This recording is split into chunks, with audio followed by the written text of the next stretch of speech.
তোমার রুজি তোমার তাকদিরে আছে। তুমি তোমার মাকে বলতে শিখো, চিন্তা করবেন না আম্মা, বোন আমার কাছে খাবে, ভাগনারা আমার কাছে খাবে, বোনের স্বামীরা আমার কাছে খাবে, আমার আব্বার যত আত্মীয় স্বজন আছে আমার কাছে খাবে, আপনার আমার মায়ের যত আত্মীয় স্বজন আছে সব আমার কাছে খাবে। শোনো, মন বড় করো, রুজি উপরে আছে। তুমি তোমার বউ দুইজন মিলে রুজি উপার্জন করছিলেন, একটা ছেলে হলো 3 জন করছো, আর একটা মেয়ে হলো 4 জন করছো, আরও ছেলে মেয়ে হলো অনেক করছো। তাহলে তোমার হাত দিয়ে আল্লাহ দেখো কত রুজি দিচ্ছে। তোমার বোন আসলে সেটাও হবে, তোমার ভাগ্নের আসলে সেটাও হবে। উপর থেকে একটা আল্লাহর দয়া থাকবে, তোমার ভালো আচরণের কারণে তোমার অর্থ সম্পদ বাড়তে থাকবে। কোনোদিন পিছে হটিও না। সম্মানিত দিনী ভাই বোন, রাসূল সাল্লাল্লাহু আলাইহি সাল্লাম বলেন, আয়েশা রাদিয়াল্লাহু তাআলার বিবরণ, ইন্নামাল মুমিনু ইয়াজুদু বিহুসনি খুলুকিহি দারাজাতা সাইমুল কায়েম। ভালো আচরণ দিয়ে মানুষ 2টা নেকি অর্জন করে। 1, নিয়মিত তাহাজ্জুদ পড়লে যত নেকি হয়। 2, নিয়মিত নফল রোজা থাকলে যত নেকি হয়। 2টার সমন্বয়ে যত নেকি হয়, ভালো চাল চলনে তত নেকি হয়। মনে থাকবে না মনে হয়? 1, নফল রোজা, বৃহস্পতিবার সোমবার। আজকে রোজা ছিলেন? ইন্না লিল্লাহি ওয়া ইন্না ইলাইহি। মুখ বন্ধ হয়ে গেল কেন? তাফসির মাহফিল শুনে শুনে অন্তর মরে গেছে নাকি? নির্বাচন করে মিছিল করে অন্তর মরে গেছে কি? ভাইজান মুরব্বী, আপনি সিয়াম ছিলেন আজকে? ইন্না লিল্লাহি ওয়া ইন্না ইলাইহি রাজিউন। কেন? আজ তো সোমবার, বৃহস্পতিবার সোমবার সিয়াম থাকতে হবে। আসলেন ঢং ঢং করে, চলে গেলেন ঢং ঢং করে। এটাই হলো কোরআন হাদিস তো না, এটাই নীতি। কেন আজকে সিয়াম থাকেননি? থাকেননি কেন? কেন থাকেননি? থাকলেন না কেন? বৃহস্পতিবারে সিয়াম থাকেননি কেন? আল্লাহ নবী তো বলছেন, বৃহস্পতিবার সোমবার মানুষের পাপ নেকি পেশ করা হয়। আমার মন চায়, আমার যখন রিপোর্ট দেখবে তখন আল্লাহ দেখুক যে আমি সিয়াম আছে। এই নাও দেখো, আমার পাপ নেকি দেখো, আমি কি আছি এখন? সিয়াম আছি। তা আপনার একটু মন চায় না কেন? ইবাদতের জগতে সবচেয়ে দামি ইবাদত সিয়াম। কি ইবাদতের জগতে সবচেয়ে দামি ইবাদত। কেন আপনি সিয়াম থাকেননি? উপস্থিত বৈঠকের দিনই বোন, কি ব্যাপার, সিয়াম ছিলেন আজকে? শুধু তো খালি ঝগড়া করে জীবনটা কাটালেন। সদাচরণে একসাথে 3 নেকি হয়। 1, আল্লাহর পথে জিহাদ করলে যত নেকি হয়। 2, নিয়মিত নফল সিয়াম রোজা থাকলে যত নেকি হয়। 3, নিয়মিত তাহাজ্জুদ পড়লে যত নেকি হয়। ভালো চাল চলনে তত নেকি হয়। ভালো চাল চলন কি জিনিস? অবাক কথা নয়? ভালো চাল চলন কি জিনিস? রাসূল সাল্লাল্লাহু আলাইহি সাল্লাম বলেন, ইন্না মিন আহাব্বিকুম ইলাইয়া আহসানুকুম খুলুকান। তোমাদের মধ্যে সবচেয়ে ভালো মানুষ আমার কাছে সেই যার চাল চলন ভালো। সবচেয়ে ভালো পুরুষ সেই যে স্ত্রীর কাছে ভালো। আমি নিজেও আমার স্ত্রীদের কাছে ভালো।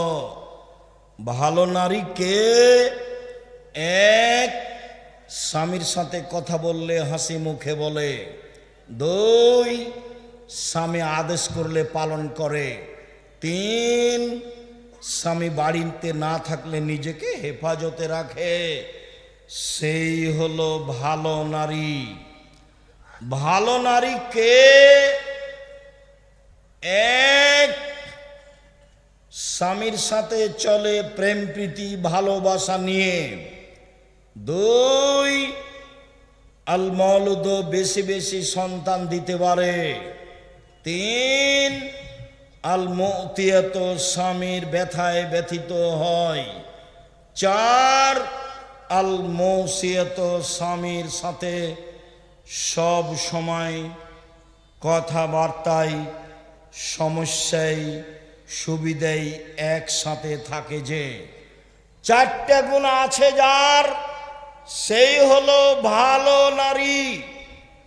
খাদিজার মতো, আয়েশার মতো এক, স্বামীর সাথে ভালোবাসা প্রেম প্রীতিতে থাকে। দুই, বেশি বেশি সন্তান দিতে পারে। তিন, স্বামী বিপদগ্রস্ত হলে সান্ত্বনা দিতে পারে। চার, স্বামীর সব সময় কথাবার্তায়, কাজে অংশগ্রহণ করে। 1 মিনিট, এই ছেলে খেয়াল করো তো দেখি ধরতে পারো কিনা। আল্লাহ নবী গারে হিরাতে ছিলেন, ইবাদত করছিলেন। তো হঠাৎ জিবরাইল এসে চেপে ধরে বলছেন, বলেন ইকরা, পড়েন। তা আমাদের নবী বলছেন পড়তে জানি না। তো জিবরাইল বলছেন পড়েন। তা আমাদের নবী বলছেন আমি পড়তে জানি না। তো জিবরাইল বলছেন পড়েন। তা আমাদের নবী বলছেন আমি পড়তে জানি না। চেপে ধরে বলছেন পড়েন, ইকরা বিস্মে রব্বিকাল্লাযী খালাক, খালাকাল ইনসানা মিন আলাক। এই অবস্থা দেখে আল্লাহর নবী তাড়াহুড়ো করে ঘরে এসে বলছেন, খাদিজা জাম্মেলুনি জাম্মেলুনি খাসিতু আলা নাফসি, আমাকে কম্বল দিয়ে জড়িয়ে ধরো খাদিজা, আমি মনে হয় মরেই যায় নাকি, আমি খুব বিপদগ্রস্ত। তখন উত্তরে কি বলছেন দেখেন, আর আপনার বউ কি বলবে সেটা আপনাকে দেখাবো। এক, কাল্লা, কখনো নয়, অসম্ভব, হতে পারে না, আপনার বিপদ আসতে পারে না। কাল্লা, কখনো নয়, অসম্ভব, হতে পারে না, আপনার বিপদ আসতে পারে না। আল্লাহে, আল্লাহর কসম, আল্লাহে, আল্লাহর কসম, আল্লাহে, আল্লাহর কসম, মাই খুশিক আল্লাহ, আল্লাহ আপনাকে অপমান করবেন না। কেন? এক, তাসেলুর রাহিমা, আত্মীয়র সাথে সদাচরণ করেন, সদাচরণ, ভালো চাল চলন। দুই, তাকসেবুল মাদুমা, যার টাকা পয়সা নেই তাকে সাহায্য করেন। তিন, তাহমেলুল কাল্লা, যে কোনো কাজ করতে পারে না তাকে অর্থ সম্পদ দেন। চার, তাকরিজ জাইফা, মেহমানের মেহমান নওয়াজি করেন।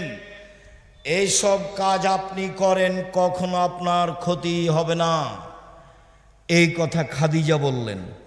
আর আপনি আপনার স্ত্রীকে যদি বলেন, শোনো খালেদা, ঘটনায় বললাম যাও না, তোমাকে তো শতবার বললাম যান, তুমি তো কথা শোনো না, তুমি তো কথা শোনো না, তুমি তো এটা করলে, তোমার কারণে এটা হলো, নেন এবার। এ হলো দুইজনের সংসার। ও এখন বিপদগ্রস্ত, ওকে কিছু বলবে, চিন্তা করবেন না, সমস্যা হবে না ইনশাল্লাহ। আল্লাহকে বলি, আল্লাহ আমাদের সহজ পথ করে দিবেন। এদিকে না গিয়ে বলছে, তুমি তো গেলে জোর করে, তোমাকে তো নিষেধ করলাম, কত তোমাকে বললাম, তুমি ঠিকই হয়েছে, তোমার ঠিকই হয়েছে। এ হলো বউ, মানে বিদ্যাও নাই, বুদ্ধিও নেই, অপ্রয়োজনীয় কথা বলে। আপনি আমার খুব কাছের মানুষ, আমি আপনার জন্য এসেছি, আপনাকে আমি মন থেকে ভালোবাসি। কোনো জায়গাতে কষ্ট পেলেও আপনাকে আমি কষ্ট দেওয়ার জন্য ওইসব কথা বলিনি। বক্তব্য শুনতে এসে যখন আপনি এখন যেমন নিস্তব্ধ আছেন, ভালো লাগে।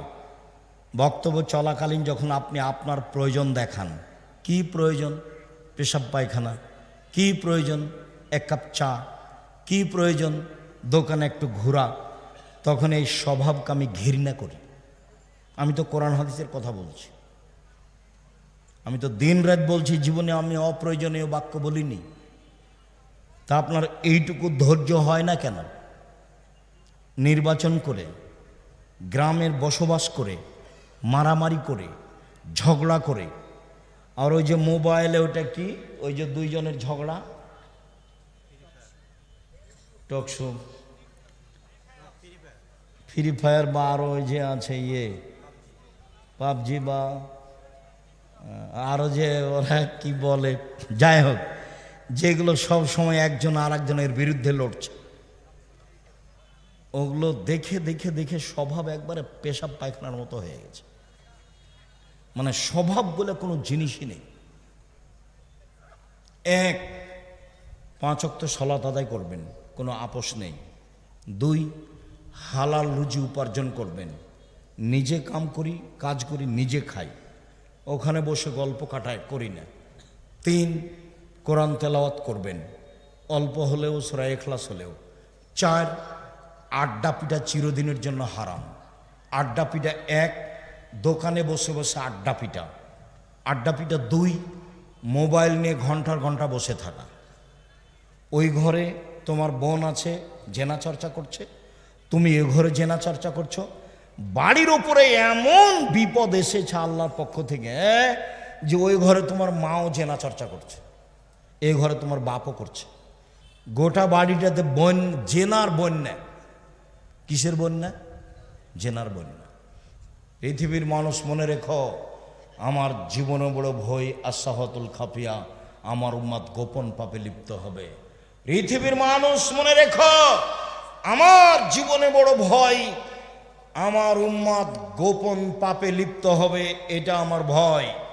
পৃথিবীর মানুষ শুনে রেখো, আমার জীবনে বড় ভয়, 1, আইম্মাতাম মুজিল্লিন, হুজুর হবে ভ্রান্ত।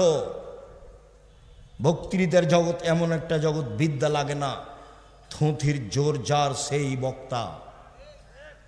অথচ নাচল থানার কোন একটা হেডমাস্টারের যদি পা ধরে বলেন যে আমার এই ছেলেটা পড়াশোনা জানে না, একে পিয়ন হিসেবে নেন, তো হেডমাস্টার নিবে না। অথচ পিয়ন ঘন্টা মারার জন্য ম্যাট্রিক পাস করা লাগবে, 1 গ্লাস পানি নেওয়ার জন্য লাগবে, কাগজগুলো এই টেবিল থেকে ওই টেবিল দেওয়ার জন্য ইন্টার পাস করা লাগবে, তো হেডমাস্টার নিবে না কেন? দেন দেখি, পা ধরে দেন। আর বক্তা দেখেন আল্লাহর হস্তে পড়তে জানে না, অথচ বলতে পারে, কি যে বলে ও নিজেও বুঝে না। অথচ জাতির সামনে বাস ভালো খাওয়া, ভালো বিদায়, ভালো সব কিছু, ভালো গাড়ি চলছে। আল্লাহ রাসূল বলছেন, আমার জীবনে বড় ভয় ভ্রান্ত আলেম ওলামা। একবার বলছেন, পৃথিবীর মানুষ শুনে রেখো, এখরজু মিন বাদি আইম্মা, আমার পরে কতগুলি আলেম ওলামা হবে, ইস্তান্নুনা বিগাইরি সুন্নতি ওয়া ইয়াহদুনা বিগাইরি হাদিয়াতি, আমার আদর্শ ছাড়া অন্য আদর্শ ধরে বলবে এটাই রাসূলের আদর্শ, আমার সুন্নাত বাদ দিয়ে অন্য সুন্নাত ধরে নে বলবে এইটাই রাসূলের আদর্শ। ওদের দেখতে লাগবে মানুষ, ওদের অন্তর হলো শয়তানের অন্তর। মাওলানা সাহেবকে দেখতে লাগবে মানুষ, মাওলানা সাহেবের অন্তর হবে শয়তানের অন্তর। হাদিস বুখারী মুসলিম। এ কথা আমি বলিনি, এ কথা মুহাম্মদ সাল্লাল্লাহু আলাইহি সাল্লাম বলেছেন। 2, সাতালতাহিকু কাবাইলু উম্মতি বিল মুশরিকিন, আমার উম্মত হিন্দুদের সাথে মিশে যাবে। তুমি পূজায় গেলে কেন? জিনিস বিক্রি করতে গেলে কেন? ঘুরতে গেলে কেন? গেছো কেন? এই ছেলে, গেলে কেন? যাবা কেন? তোমার স্বভাব কেন তো খারাপ, নিচু কেন? তুমি একবারে এত নিচে নেমে গেছো কেন? ওখানে তুমি গেলে কেন? আমার উম্মত হিন্দুদের সাথে মিশে যাবে। তোমার মোবাইলে দিন রাত বাজনা বাজে কেন? এটা তো হিন্দুদের কাজ।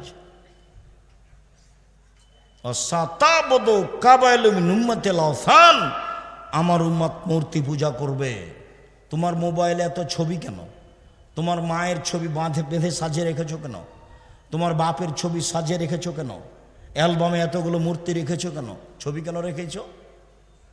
কেন নেতা নেত্রীর ছবি এভাবে রেখেছো? এই কথা আল্লাহ রাসূল বলেছেন, আমার জীবনে বড় ভয়, আমার উম্মত মূর্তি পূজা করবে, আমার উম্মত হিন্দুদের সাথে মিশে যাবে। সম্মানিত দিনী ভাই বোন, নিজেকে বাঁচান, পরিবারকে বাঁচান, নিজেকে বাঁচান, পরিবারকে বাঁচান। রুজি ব্যবসা করে করেন, সবচেয়ে ভালো হবে।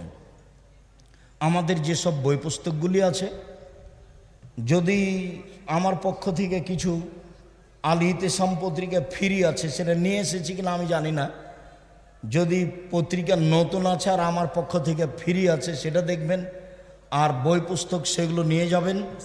আর অবশ্যই সামনে মাসের 6-7 তারিখে আসবেন, অবশ্যই 6-7 তারিখে যাবেন। আর এতক্ষণে এসে আমাকে বলছে যে আমাদের কিছু আদায়ের প্রয়োজন ছিল, সেটা আমি এসেছিলাম তখন বললে হতো। এরপরেও আপনাদের যার যতটুকু সম্ভব আলিয়াদুল উলিয়া খায়রুম মিন ইয়াদি সুফলা, দেওয়া হাত ভালো নেওয়া হাতের চেয়ে, সম্ভবপর সহযোগিতা করবেন। আসসালামু আলাইকুম ওয়া রাহমাতুল্লাহ।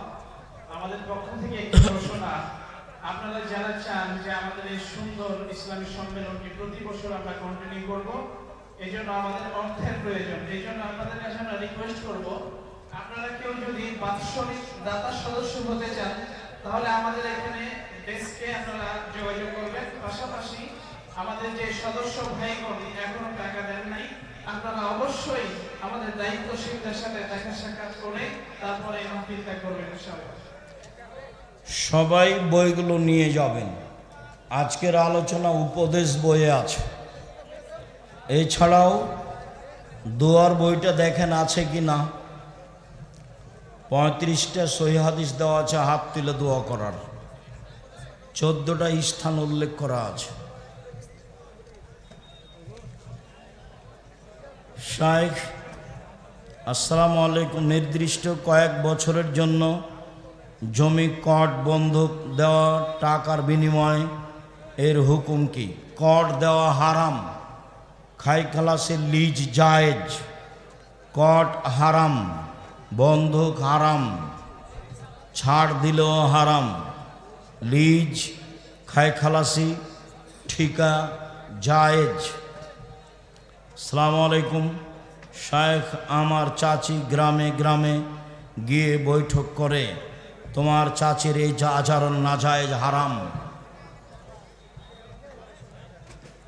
আমার অনেক ইচ্ছা সন্তানকে আলেম এবং হাফেজ বানানোর, ছোট থেকে মাদ্রাসায় ভর্তি করেছি।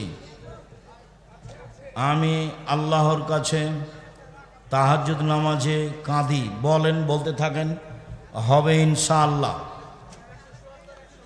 কেউ খালি হাতে যাবেন না।